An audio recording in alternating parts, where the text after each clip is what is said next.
የዮሐንስ ራእይ ምዕራፍ 8 ሰባተኛውንም ማኅተም በፈታ ጊዜ እኩል ሰዓት የሚያህል ዝምታ በሰማይ ሆነ።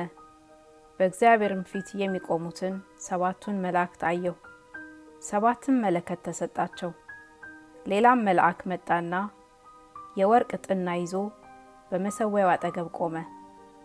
በዙፋኑም ፊት ባለው በወርቅ መሠዊያ ላይ ለቅዱሳን ሁሉ ጸሎት እንዲጨምረው ብዙ ዕጣን ተሰጠው። የዕጣኑም ጢስ ከቅዱሳን ጸሎት ጋር ከመልአኩ እጅ በእግዚአብሔር ፊት ወጣ።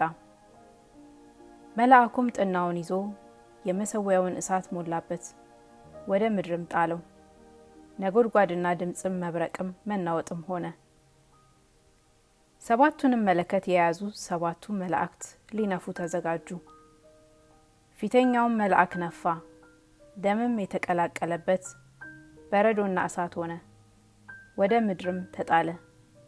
የምድርም ሲሶ ተቃጠለ፣ የዛፎችም ሲሶ ተቃጠለ፣ የለመለመውም ሳር ሁሉ ተቃጠለ። ሁለተኛውም መልአክ ነፋ፣ በእሳት የሚቃጠል ታላቅ ተራራን የሚመስል ነገር በባህር ተጣለ። የባህርም ሲሶ ደም ሆነ።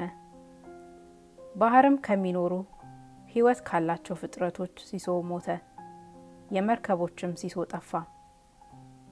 ሶስተኛውም መልአክ ነፋ፣ እንደ ችቦም የሚቃጠል ታላቅ ኮከብ ከሰማይ ወደቀ፣ በወንዞችና በውሃም ምንጮች ሲሶ ላይ ወደቀ። የኮከቡም ስም እሬቶ ይባላል። የውሃም ሲሶ መራራ ሆነ። መራራም ስለተደረገ በውሃው ጠንቅ ብዙ ሰዎች ሞቱ። አራተኛውም መልአክ ነፋ፣ የፀሐይ ሲሶና የጨረቃ ሲሶ የከዋክብትም ሲሶ ተመታ። የእነዚህ ሲሶ ይጨልም ዘንድ የቀንም ሲሶ እንዳያበራ እንዲሁም የሌሊት አየሁም።